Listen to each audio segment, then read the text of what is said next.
All right, everyone, here we are in Vicky 3 Academy, and we're discussing the atmospheric engine today in our critical technology series. So, atmospheric engine, what is it? What does it do for you? So, atmospheric engine is one of these incredibly important level 2 production technologies. There are quite a lot of them that are really good, but what this one does is it dramatically changes your resource extraction.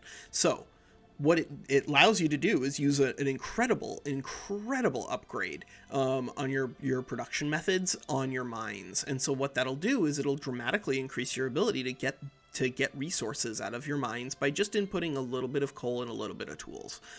Tools, if you've heard me talk about this, basically for anyone who is not a British puppet, more or less, I think the very first production technology you need is mechanical tools, because tools go into everything and are useful in everything. And if you have any sort of industrial economy, you're going to want an infinite amount of tools, and so you might as well get this one as your first thing, because it also lets you use steel. And then of course you have the option of picking up atmospheric engine as like your second one. And I think generally I do recommend going for atmospheric engine before intensive agriculture as your second level 2 tech. And the reason is very simple.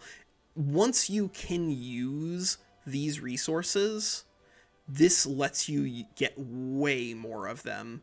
So atmospheric engine doesn't really do anything for you before you can actually use sulfur, right? Because it won't modify that at all. Because if you're just mining sulfur with absolutely nothing to spend it on, because you don't have sulfite pulping and you don't have chemical plants, why are you even extracting sulfur to begin with? And same with like lead, like before you even have crystal glass or whatever, like what are you, lathes I guess are okay, because of the leaded glass and glassworks, but you still don't need like an infinite amount of lead. But what you do need a ton of this for is iron and coal. Iron and coal are the things that you need in order to make steel. And if you get mechanical tools first, you're going to need steel. And so this will let you get even more steel, while also just like generally being useful, right? Because iron, you're going to be building in iron frame buildings, and coal. And if you are developing a service-based economy, which is what I recommend, and what history recommends, then I would say you should probably also value the coal mines even very early, because it'll let you run gas on everything in your urban centers. But it does more than just access that. The atmospheric engine pump thing also gives you a journal entry, which if you use it, it'll give you a big bonus towards your research. So let's see. Are we just gonna get atmospheric engine on? I don't know if we get it or if it fails. With the way it's currently set up, I think we might just skip it, unfortunately. But for the nations who don't get skipped, the ones who can actually get the benefit from the atmospheric engine journal entry, the atmospheric engine journal entry is actually very good, and that's something that I wish that they would tell you somewhere in here, like what the journal entry associated with it gives you, so that way people can help use that to evaluate them for themselves. But the atmospheric engine journal entry for, putting atmospheric engine pumps on everything gets you points here towards researching water tube boiler, which is also very strong. It's just one of these things that, because of how far it is down on your research, you might not get water tube boiler until later, right? Because you probably need railways and agriculture.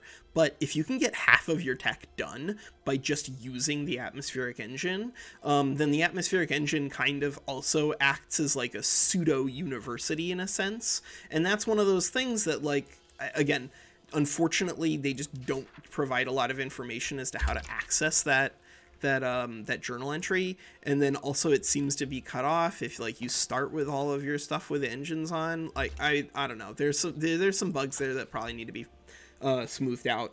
But atmospheric engine is incredible. It is incredible because it creates demand for coal, which is going to incentivize you to be building coal. It creates demand for tools, which you are already doing tons of tools. And then it's just dramatically going to increase the output per construction point that you have to put into mining. Because keep in mind that is an important thing in the beginning of the game. You have a finite number of construction points, and so if you can get more resources without having to spend construction points, then you can spend more construction points building industry. That is really critical when it comes to building huge piles of steel in the early game. And so do not sleep on picking up Atmospheric Engine.